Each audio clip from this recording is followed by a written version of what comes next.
जल पिया तो मृत प्राय हो गए सारे गौ भगवान। जिन जिन गायों ने जल पिया वो भी मृत प्राय हो गए। भगवान ने देखा कि गौ भगवान मृत प्राय हो गए, गायें मृत प्राय हो गई। ऐसा क्यों? भगवान ने दिव्य दृष्टि से देखा तो जिस जिस जगह पानी पिया उस जगह का जल खोल रहा था, अर्थात वो जल नहीं वो जल था। किसका? कालिया नाग का। भगवान ने लीला की,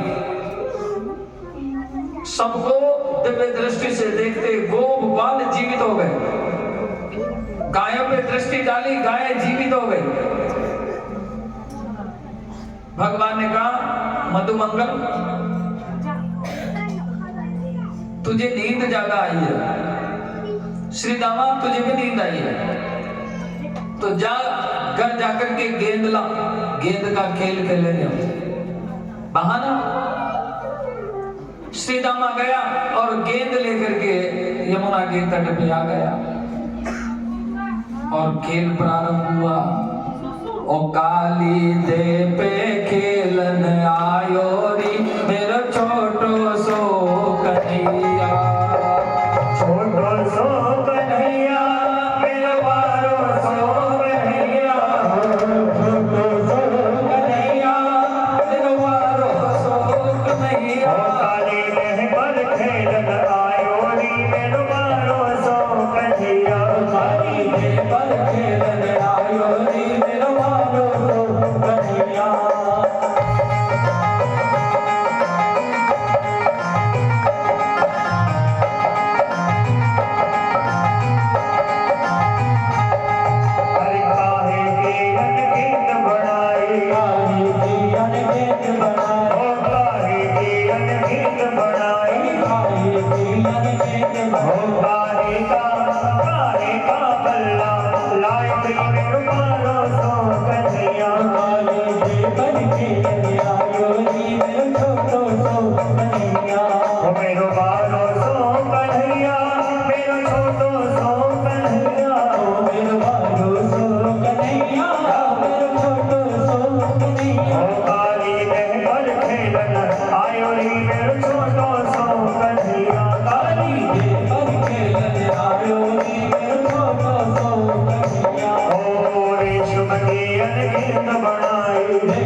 कृष्णहीना विभु।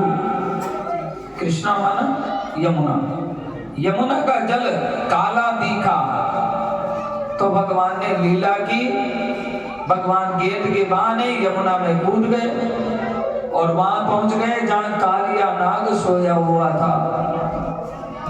कालिया नाग को भगवान ने ठोकर मारी, कालिया नाग जग गया और कालिया नाग भगवान को अपने शरीर में बांधने लगा, पासने लगा। ज्यों ज्यों कालिया नाग भगवान को पासने लगा त्यों त्यों भगवान का शरीर बढ़ने लगा। जितना कालिया नाग भगवान को लपेटता गया उतना ही भगवान का शरीर बढ़ता गया। जस जस सुरसा बदन बढ़ावा, तास दून कपि रूप देखावा। जैसे सुरसा बढ़ती गई उसका मुंह बढ़ता गया, वैसे हनुमान जी भी, ऐसे ही यहाँ भगवान भी। कालिया नाग विचार करने लगा कि ये बंद नहीं रहा है, इसका मतलब कोई साधारण मनुष्य तो नहीं है। भगवान ने मुष्टिका का प्रहार 100 फंदे कालिया नाग के, एक साथ 100 फनों से रक्त की धारा बह निकली कालिया नाग के मुख से। नाग पत्नियां दौड़ी, भगवान को पहचान लिया। प्रभु, आप जिसका जैसा स्वभाव बनाते हैं वो वैसा ही तो आचरण करेगा। अच्छा, सुक्ति तो ये भी कहती है कि स्वभाव दूरति क्रम्य, स्वभाव दूरति क्रम्य, स्वभाव को बदलना बहुत कठिन है। स्वभाव तो अंत तो गत्वा, अंत में जाकर बदल जाए तो बदल जाए, वरना मृत्यु के साथ ही जाता है स्वभाव, ऐसा कहा है सुक्ति में। तो प्रभु जैसा आपने स्वभाव दिया वैसा ही तो जीव कर्म करेगा। आपने इनको सर्प योनि दी तो सर्प का काम है फुफारना, जड़ छोड़ना। भगवान ने कहा वो तो ठीक है, लेकिन जड़ उस पर ही छोड़ा जाता है, फुफार उस पर मारी जाती है जो इसको छेड़े। वो वालों ने क्या बिगाड़ा?